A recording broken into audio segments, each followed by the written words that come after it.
ডাকাই ডাকাতি করতে আইছি।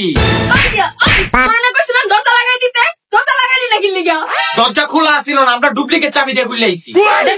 জরিনা খালা আমাকে বেমানি করছে, ওগুলো ডুপ্লিকেট চাবি দিয়ে দিছে। হ্যাঁ জরিনা খালা, এটা আবার কেনা? জরিনা খালার তো আমরা চিনি না, এলাকার যত বাসা আছে সব তো ডুপ্লিকেট চাবি আমার কাছে আছে। কি বিশ্রী ভাবে হাসে, আমার বোন ভয় পাইতাছে। তাড়াতাড়ি ডাকাতি শুরু কর। আজকে সব লয়ে যাবো।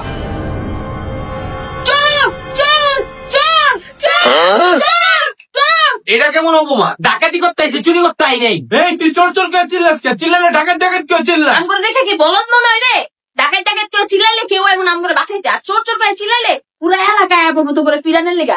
এলাকার মানুষ ডাকাত দেখলে ভয়ে বাইর হয় না, যদি কোনো ক্ষতি করে ডাকায়। কিন্তু চোরের কথা শুনলে বুঝে সিঙ্গেল একটা অসহায় মানুষ আয়া ধুমগানে কেলান কেলায়, সব দিয়ে ধরবেন দেয়, লাঠি ছুটা লয়ে পিড়ায়।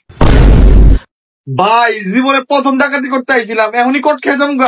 ওস্তাদ ভাবছিলাম ডাকাতির টেয়াতে একটা আইফোন কিনবো, এখন তো দেখা যাইতেছে নিজের টেয়াতে হুইল চেয়ার কিনা লাগবো। তোরা এত টেনশন করতেছিস কে? আমার নাম করাত কাসেম, সমাধান একটা দিয়েই সারমু, লাগলে পায়ে ধরমু। ম্যাডাম চুপ থাক, তোর ওস্তাদের গোষ্ঠী মারি। আপু মনে আমরা তো একটা অনেক বড় ভুল করে ফেলাইছি। আঙ্গুরে মাফ করে দেওয়া যায় না? আমরা আর জীবন ডাকাতি করুন না, একবার মাফ করে দেন। মাছ করতে পারি একটা শর্তে, ডাকাতি করতে আসছো সবকিছু ডাকাতি করে নিয়ে যাও আমাদের ঘর থেকে, শুধু 50% টাকা আমাদেরকে পাঠাই দিবে।